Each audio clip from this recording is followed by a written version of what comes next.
Continuamos hoy con la serie de entrevistas e historias diplomáticas que está organizando el APSEN para reflejar justamente la carrera y la experiencia de aquellos colegas que en los diferentes temas que hacen a la diplomacia argentina en particular se han destacado con roles tanto en el exterior como en el país.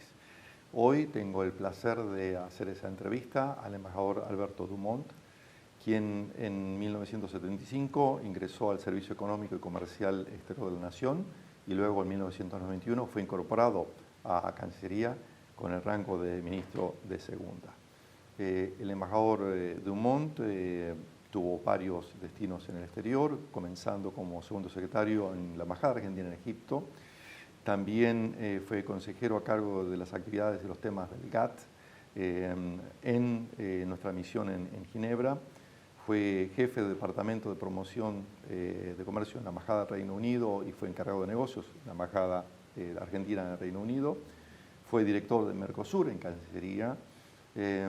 Fue representante permanente adjunto de la Argentina ante la OMC en Ginebra.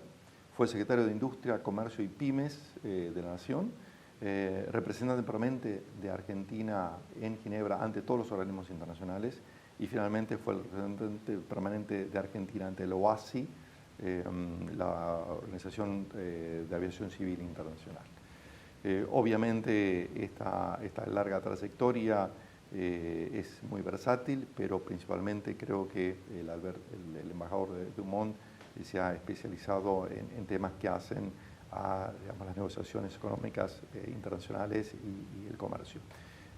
Voy a comenzar esta entrevista primero saludándolo al embajador y pidiéndole si te puedo llamar por Alberto. Nos conocemos de hace mucho tiempo, somos colegas y le tengo un gran respeto a Alberto. Así que si es posible, Alberto, bienvenido a esta serie. Muchas gracias, Gustavo, y es un honor y un placer para mí poder estar aquí y poder transmitir mi vivencia hacia el mundo exterior y en particular hacia los futuros colegas. Me parece que eso es muy importante. Esa es la idea, es justamente reflejar esta experiencia y esta capacidad que hemos tenido acumulado, ese acervo que tenemos en el servicio exterior y colegas como vos que son los más destacados, creo que tienen que servir como guía para los más jóvenes, pero también hacer un reflejo hacia la sociedad en general de cuáles son las diferentes actividades y diversas actividades que hacemos que muchas veces no se ven bien reflejadas en la opinión pública. Sin lugar a dudas. Pero Alberto, comencemos desde el comienzo, como tiene que ser, ¿no? Y quisiera llevarte, diríamos, a tu niñez y tu juventud. Contanos dónde naciste, en qué barrio se desarrolló tu niñez y tu juventud, y si obviamente tanto temas de la familia, o la escuela, o el barrio, o tu propia inquietud, ya te estaban perfilando para estos temas, principalmente económicos internacionales, pero de la gran diplomacia mundial. Bueno, gracias Gustavo y gracias por esa pregunta, porque creo que mi caso es un caso relativamente particular. Habiendo sido hijo de diplomático, por supuesto nací en un barrio, pero mi vida fue un transcurrir de mudanzas, si a ese puede decir, en toda mi juventud. Yo empecé viviendo en la Argentina, pasé a Sudáfrica, de Sudáfrica volví a la Argentina, de la Argentina me fui a Italia, de Italia volví a la Argentina, de la Argentina me fui a Suiza, y todo eso simplemente para recibir el título de terminar el colegio. O sea, yo estudié en castellano, estudié en inglés, estudié en italiano y estudié en francés, que yo creo que para el mundo de hoy es algo absolutamente impensado, porque no existía en aquel entonces la posibilidad de tomar un idioma y de seguirlo a lo largo de la juventud de uno. O sea, uno tenía que adaptarse a las circunstancias. Y en ese sentido creo que no tanto por el hecho de ser hijo de diplomático, sino por el hecho de haber viajado tanto y de haberme desplazado, creo que eso me daba una ventaja. Y la segunda ventaja era el conocimiento de idiomas. Ahora, ¿por qué me orienté hacia lo económico? Eso creo que tiene que ver mucho con la realidad de la Argentina de fines de los 60, principios de los 70. En aquel entonces era muy el tema económico ya estaba muy presente en la vida de los argentinos. No era quizás una temática económica tan compleja como la temática moderna, pero ya existían, yo diría, preocupaciones con respecto a la economía argentina. Y eso me llevó a interesarme en el tema económico y, digamos, en estudiar economía, recibirme de economista, y a partir de ahí, bueno, me orienté en ese campo. Yo llego al Servicio Económico y Comercial Exterior de la mano del embajador Tetamanti. Claro, Tetamanti y Grispun, Bernardo Grispun, fundan una escuela relacionada con el comercio exterior para incorporar toda una camada de jóvenes a lo que se llamaba entonces el CESEN, o sea, el Servicio Comercial Exterior. Y efectivamente hubo dos camadas que se incorporaron en esa época, entre los años, creo, fines del 74 y fines del 75, creo que fue en esa época que nos fuimos incorporando. Pero esto fue una iniciativa de un funcionario que en realidad era de la Cancillería y que tenía esta visión de la importancia que tenía la parte económica en el futuro de la Cancillería. Él no lo pudo desarrollar en ese momento en la Cancillería y sí lo pudo instalar en el ámbito del Ministerio de Economía y por ende formar ahí todo un grupo grande de gente. O sea, que eran visionarios. Visionarios, Sí, porque como decís, o sea, los absolutamente. problemas económicos de Argentina ya en los 60 ya eran acuciantes, pero no al nivel de hoy. Pero vieron la necesidad de tener un cuerpo permanente, diríamos, de expertos en temas económicos e internacionales, que luego obviamente Sí, digamos, y se junta con Cancillería, pero era parte de ese sí, esquema toda internacional. gente formada con idiomas, Claro. con idiomas. Yo tenía un colega, que no vale la pena ahora volver sobre nombres, pero recuerdo un colega nuestro que conocía 7 idiomas. Claro. Entre ellos hablaba farsi, Pero, que no es precisamente lo más fácil de encontrar en la Argentina en el año 1975. Absolutamente. Ahora, vos bien dijiste, ¿no?, que por haber sido hijo de diplomáticos, o sea, naciste en Argentina, pero viviste en diferentes países. O sea, mi pregunta tendría que haber sido diferente. O sea, al fin y al cabo, tu barrio es el mundo. O sea, Sí. fue así, pero te sentiste argentino de siempre. No, eso O sea, desde esa ya. conexión, por más que fue, diríamos, de pocos años, pero siempre mantuviste esa vinculación, porque creo que muchas veces nos preguntan los diplomáticos, como vivimos la mayor parte de nuestra vida adulta, al menos, ¿cierto?, en diferentes destinos, es si nos quedan los raíces, digamos, en la Argentina, y en tu caso mucho más, porque ya te fuiste de temprano, ¿no? Bueno, hay que reconocer, me parece, que en aquella época lejana, el orden en términos de traslados, estadía en el exterior, estadía en el país, era bastante más regular y más ordenada que la actual. Por lo cual, la vida del diplomático, una vez en el exterior, es relativamente previsible. Él sabía que había salido tal fecha y que a los 4 años y meses, o a los 4 años, o a los 4 años y días iba a volver, y eso creo que le permitió organizar un poquito más la vida.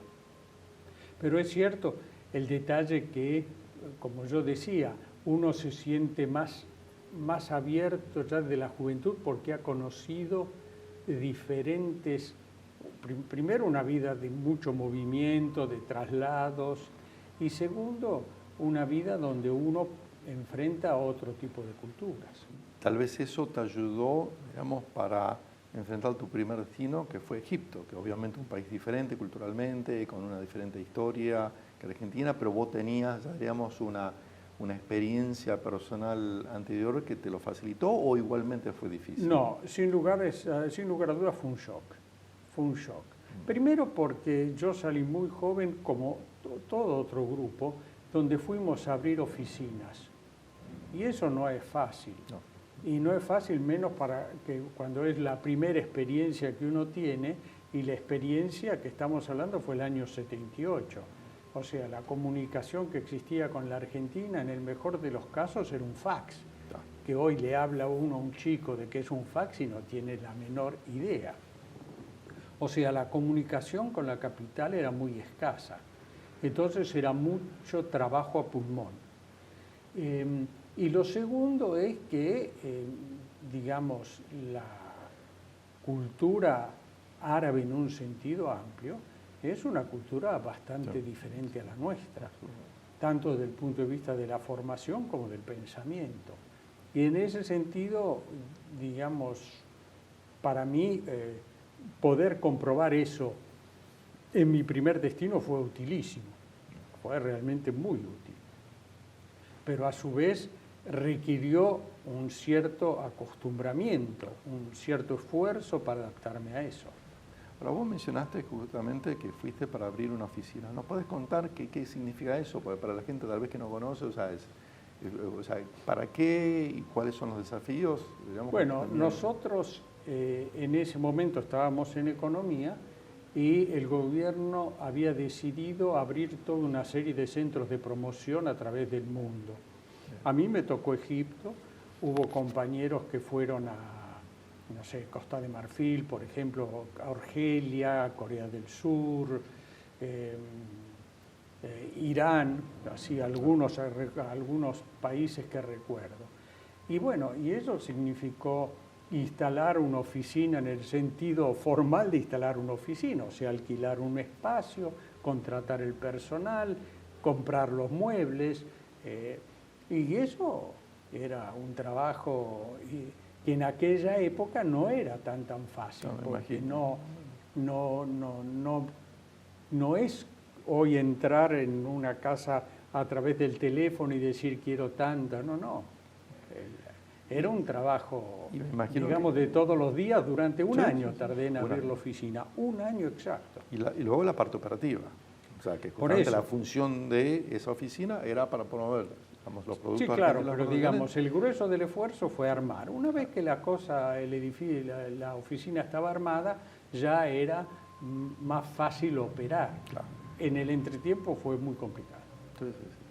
Y ya pasándote a tu otro destino y completamente diferente, me imagino la experiencia justamente cuando te tocó asumir como encargado de negocios en nuestra embajada en el Reino Unido, fue en 1990, justamente, digamos, en un punto quiebre, digamos, en las relaciones entre los dos países, ¿no? Ahí hubo reapertura de embajada por que se restablecieron las relaciones entre Argentina y el Reino Unido. El embajador Cámpora, Mario Cámpora. Mario Cámpora. Mario Cámpora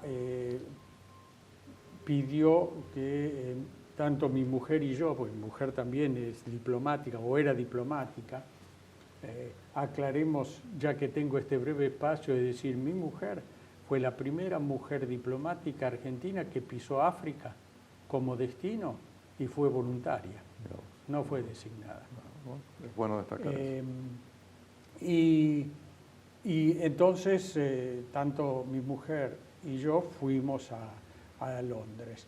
En este caso, yo fui en la sección económica y comercial y en parte financiera, y fue una experiencia muy importante en el sentido que restablecer relaciones es un trabajo de todos los días, porque no es que uno ya encuentra un terreno armado en la mayoría de los casos, sino que tiene que volver a explorar los diferentes subsectores, ver qué se puede hacer, estudiar, digamos, sectores económicos, comerciales que habían sido totalmente abandonados.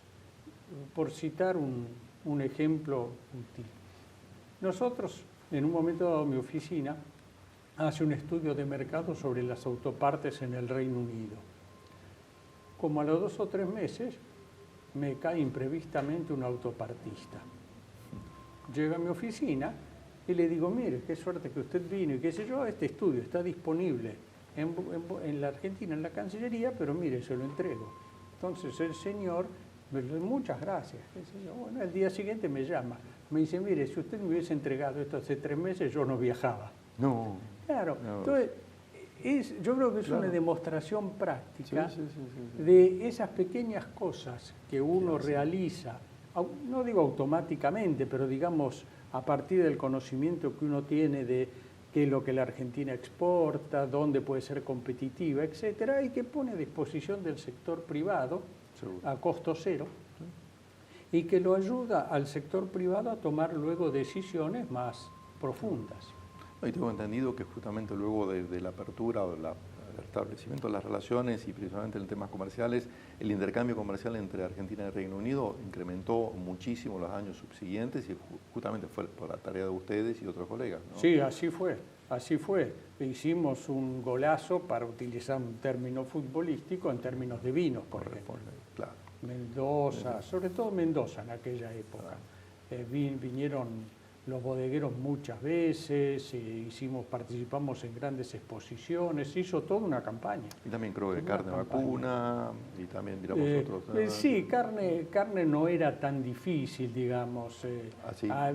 Era más interesante buscar otro tipo de productos que tuvieran más valor agregado. Claro, sí, y que no tuviese ya, digamos, en el mercado, digamos, incorporado. Sí. No, vos mencionaste que obviamente estás casado con la embajadora Norma Nascimene, otra colega y también asociada del APSEN. Lo iba a mencionar en una pregunta subsiguiente, justamente de cómo balancear, digamos, los desafíos que te presenta y las exigencias que te presenta la carrera con la vida personal. Así que si querés, pasamos a eso y después volvemos a los temas, ya que la mencionaste. Sí, con una gran gusto. colega y a quien aprecio muchísimo. Con todo también. gusto. Yo creo que hay una falsa visión de la vida personal de los diplomáticos instalada en la sociedad. No solo en cuanto a nuestro rol en el exterior, que vos podrás explicar mucho mejor que yo, pero inclusive en relación a todo lo que es el esfuerzo en términos de pareja y de familia que conlleva la vida del diplomático.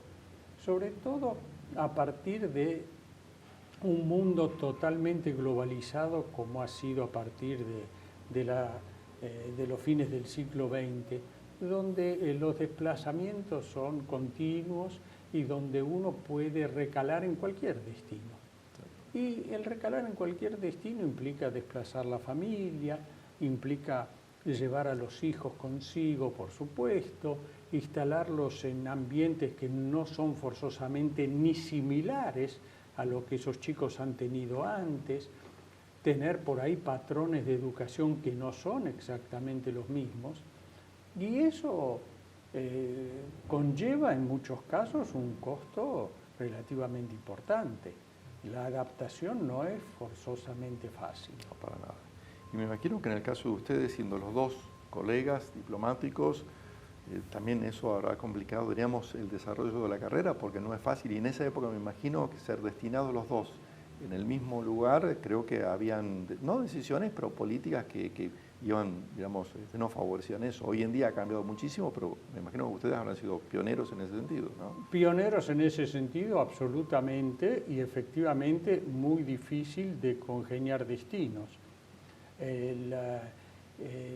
Digamos, hemos contado siempre con una cierta comprensión de las autoridades para ello, pero llegó un momento de la carrera en lo cual eso no era más posible. Yo era embajador y ya estaba, y Norma en ese momento era ministro de primera y tuvo que pedir unos años de licencia hasta que ella ascendió a embajador, y entonces yo era embajador en Ginebra y ella era embajador en Milán.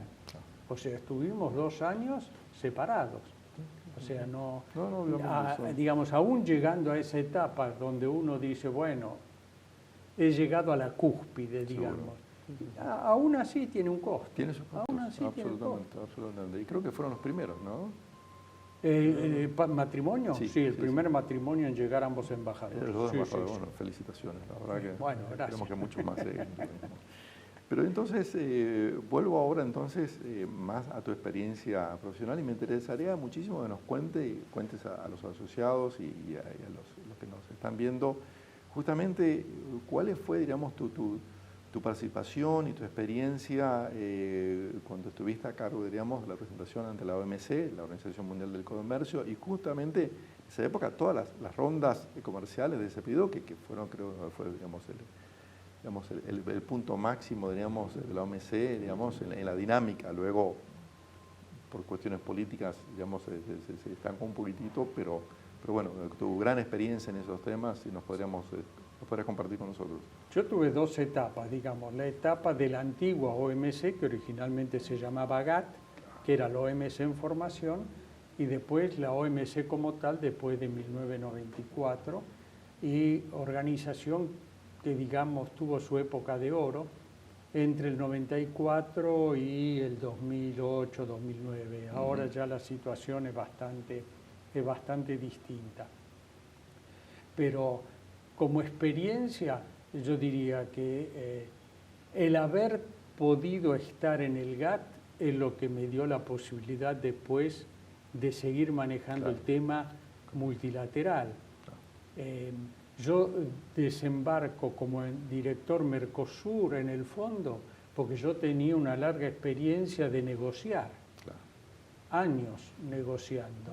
Y eso, para un Mercosur, que era una estructura recién en formación, era muy útil.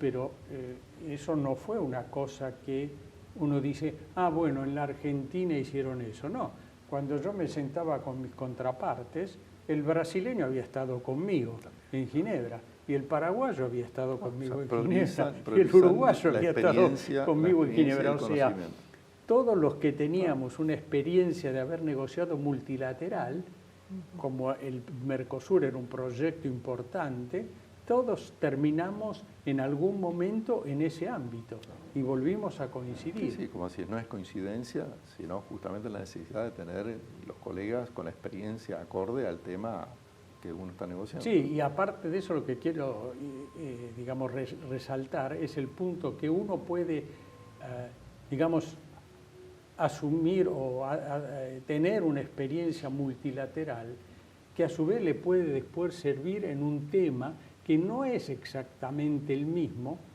pero que uno traslada su experiencia a ese ámbito. Y en eso es una visión que creo, como digo, fue compartida por todos los socios del Mercosur y que esto demuestra que de algún modo tenía un sentido práctico. Vos dijiste que en esa época fue digamos, el punto de apogeo de la OMC, que después del 2008, nada más. ¿A qué lo atribuís? Bueno, lo atribuyo, a ver, la OMC tiene un importante desarrollo, como digo, después de la creación en 1994, asentado sobre dos grandes pilares. Uno, la negociación, y otro, que tenía un sistema de solución de controversias entre las partes que era obligatorio, o sea, tribunales, por ponerlo en términos muy simples. Las negociaciones se estancaron mucho a partir del 2004-2005, por un otro lado. Y por el otro lado, el sistema de solución de controversias, un poquito más adelante, también empezó a tener problemas. Yo no quiero entrar en temas técnicos, pero digamos hubo una serie de fallos relacionados particularmente con un importante socio comercial que empezó a generar turbulencias. Y de a poco el sistema fue cada vez más cuestionado y finalmente, digamos, el sistema dejó de funcionar. Dejó de funcionar porque el órgano de apelación se fue vaciando y cuando se quedó sin personal el órgano de apelación, o sea, sin jueces, el sistema quedó vacío. Que me imagino que perjudica a países como Argentina, ¿no? Sí, yo creo que en realidad perjudica a los países medios y chicos, porque los grandes siempre tienen la manera de encontrar soluciones por afuera de los sistemas. En cambio nosotros somos los que más necesitamos el sistema. Alberto, a través de toda esta larga y exitosa carrera, ¿qué crees que fue lo mejor? Si hay algo o varias cosas que te parece que te dejaron o que vivenciaste y que tenés en ese recuerdo diciendo? Bueno, yo creo que hay varias cosas que uno podría poner dentro de la categoría de mejor y me resultaría difícil decir esta fue la mejor. Pero evidentemente el haber transcurrido una carrera con diferentes vivencias y con diferentes experiencias, creo que eso es muy rescatable desde el punto de vista de haber sido o seguir siendo un diplomático, pero haber sido un diplomático activo. Por el otro lado, uno no puede siempre dejar de lado la cuestión personal, en el sentido que mi familia fue una familia feliz, sí, fue una familia feliz. Mis hijas se sienten integradas hoy de algún modo en una relación especial con los padres justamente por esto. Sí, sí, somos una familia muy unida. Pudimos transmitir una experiencia que creo que para ellas fue muy útil. Y por último, como dije antes, el hecho también de que dos funcionarios hayan podido cumplir la totalidad de la carrera y haber llegado al máximo de la carrera, creo que es algo que realmente no es fácil que se dé, y eso, como expliqué antes también, requiere un cierto costo personal, pero es un costo que uno luego lo ve reflejado en un hecho sumamente positivo. ¿Y es eso u otro elemento más difícil que tuviste que afrontar? Bueno, lo difícil yo diría que fue fuera de la Cancillería. Asumir la Secretaría de Industria, Comercio Exterior y PYME en una época que no era precisamente fácil estar en el país y asumir el riesgo. Eso fue. Y ahí contanos, ahí estabas como prestado por parte de Cancillería, o sea, te designaron, vos seguías... Digamos, fue un poco peor que eso. Por eso te digo que fue duro. La Cancillería no me prestó. No me prestó, ¿no? Fue una designación... Tuve que hacer una asignación especial, por decreto, no solo a mí, sino también a quien me acompañó de la Cancillería en ese momento, que es el embajador Raúl Dellán. Sí. Porque él vino de secretario de Industria, de subsecretario de Industria. Claro. A los dos nos dijeron, no señores, ustedes no lo podemos asignar por tal disposición de tal decreto, etcétera, así que esto es un cargo para los cuales ustedes tienen que pedir licencia, etcétera, etcétera. ¿Y tuvieron que pedir licencia? Licencia, sí. ¿Y la Cancillería, o sea, les dio apoyo o ustedes fueron y hicieron, digamos... No, bueno, digamos, en ese momento eran todas designaciones políticas. Sí, pero una vez que asumiste, o sea... nosotros, ni Raúl ni yo, que yo sepa, tuvimos después problemas cuando nos tuvimos que reintegrar. Okay, perfecto, no hubo ningún problema, eso fue automático. Es más, yo siendo embajador, siendo secretario de Industria. Así que en ese sentido no hubo problema. ¿Y el desafío fue la situación del momento o asumir, digamos, un rol por fuera de Cancillería sin la estructura a la cual te estabas tan acostumbrado? ¿O? Yo tenía la ventaja que conocía el paño, porque yo había estado ahí. O sea, yo había estado en ese mismo edificio, había trabajado ahí y conocía a varios de los actores. Ahora, era un cargo políticamente bastante difícil y particularmente difícil en las circunstancias económicas en las cuales se asumió. O sea, el mundo nuestro del 2003 era un mundo complejo. Estuviste del 2003 al 2005, ¿no? ¿Cómo? Estuviste como... Sí, hasta el 2005. Del 2003 al 2005, bueno, momentos dificilísimos. Sí, un momento... Recién, yo diría que hacia fines del 2004 se vio que, digamos, por decir un término común, la cosa despegaba. Claro. Digamos que el momentum económico, que la inflación ya, que el tipo de cambio estaba consolidado, que había reservas, etcétera. Ahí se empezó a estabilizar. Ahí dice Lanza Limpa, se había podido negociar de nuevo la deuda con el fondo, etcétera, con los deudores privados, etcétera. Así que todo eso, digamos, ayudó mucho, pero hasta ese momento no O sea, te fue tocó tan una fácil. difícil. O sea, en 2003, 2004 Sí, tocó una sí, difícil. sí, absolutamente. Y toda tu experiencia, no solamente en la Secretaría, en tus vivencias anteriores, pero todos tus trabajos en Cancillería, ¿te dieron ese temple, te parece, digamos, Bueno, como para por afrontar empezar, pude recuperar algunos funcionarios de Cancillería que vinieron a trabajar conmigo. Bien. Más destacado Raúl Dellán, pero traje varios más que tenían alguna experiencia en un tema u un otro. Claro. O sea, te apoyaste. Y segundo, la administración pública nacional es un potro difícil de domar. Sí, lo sabemos.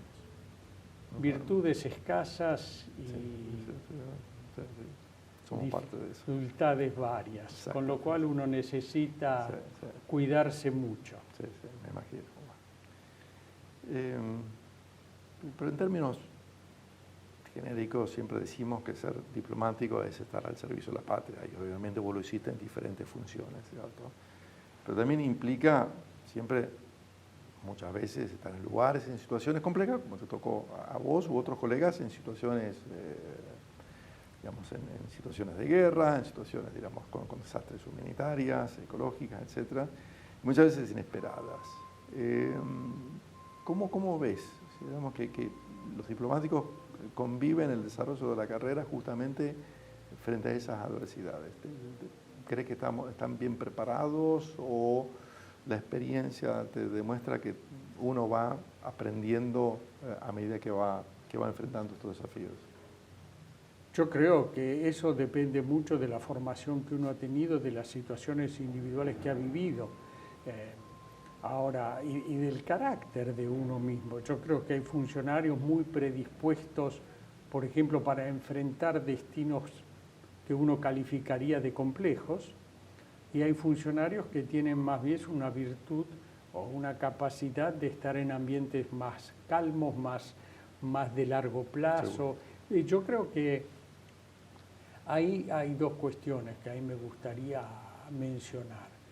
Uno, me parece que hay que hacer un gran esfuerzo en términos de formación del personal, o sea, en el instituto, para preparar a un funcionario desde un punto de vista más moderno.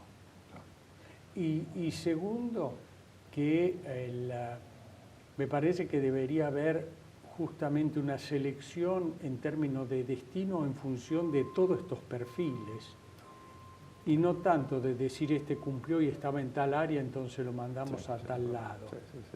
Porque a veces desperdiciamos valor agregado, desperdiciamos la capacidad del individuo o del funcionario, y por el otro lado, por ahí no aprovechamos para formarlo mejor. Sí, no coincido con vos. La formación es importante y para una diplomacia, una cancillería moderna, y creo que va a cambiar mucho más en los próximos 5 a 10 años, pero como decía también, buscar los perfiles. O sea, todos tenemos diferentes perfiles, no solamente en la personalidad, pero digamos en el bagaje de experiencia y capacitación que tenemos, y creo que los destinos deberían ser, los tratados deberían ser mucho más en base a perfiles. Y ahora te paso a la pregunta de valores. ¿Cuáles, si podrías definir o identificar 2 o 3 pilares o valores que crees que distinguen a un diplomático argentino de carrera? ¿Cuáles dirías que son esos valores? Bueno, yo destacaría en este ámbito por lo menos 3. Lo diría, por empezar, la profesionalidad, el profesionalismo. El segundo, el poner lo mejor de sí en el contexto en el cual uno vive para desarrollar la tarea que uno tiene. O sea, aquí la tarea no es la tarea de decir, bueno, yo estoy acá por 2 años y voy a ver cómo mejor la paso. No, la tarea es, yo voy a estar acá 2 años y a ver, el primer día voy a tratar de hacer esto, la primera semana y el primer mes, etcétera, y fijarse objetivos en términos.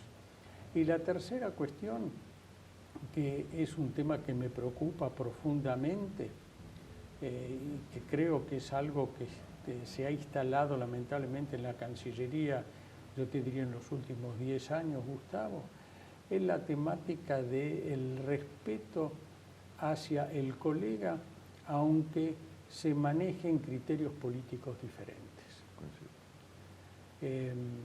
El tener respeto por las creencias políticas de los demás y mantenerlos dentro de cauces ordenados de respeto y de profesionalismo me parece que es esencial. Coincido. En ese sentido, ¿qué mensaje le darías a las jóvenes generaciones de diplomáticos argentinos, los que están ingresando ahora, han ingresado en los últimos años y que obviamente están y van a heredar una cancillería diferente de la que viviste vos, la que viví yo, y que todavía es difícil de imaginar, pero que hay un cambio generacional, hay un cambio, digamos, cultural? ¿Qué le dirías? Yo le diría que tengan presente que la carrera es larga, que tengan presente que la carrera tiene un coeficiente de sacrificio, que ese sacrificio es personal y también de la familia, que no es solamente el uno, sino es el uno y su entorno. Y tercero, que hay que tener la mente muy abierta, que hay que estar siempre dispuesto a los nuevos desafíos, a aprender nuevas cosas y, si posible, ir rotando para abrirse la mente, para aprender nuevos temas, para estar siempre abierto al progreso. Muy bien, muchísimas gracias. Y la última pregunta para terminar, y con eso hacemos un círculo y volvemos, porque nunca me la respondiste. ¿En qué barrio naciste? ¿En qué barrio nací? Bueno, nací en Capital Federal, pero en realidad viví mi niñez en Ramos Mejía, en el oeste. Pero era otro mundo. Era otro mundo, sí. Pero bueno, pero sos de Ramos Mejías y club. El club de mis amores, sí. Bueno, River Plate. Muy bien, así debe ser. Y con esto terminamos. Agradecemos al embajador Alberto Dumont por su tiempo y compartir con nosotros su rica experiencia. Un gusto verte. Muchas gracias, Gustavo. Ha sido un gusto estar con ustedes. Muchísimas gracias a todos.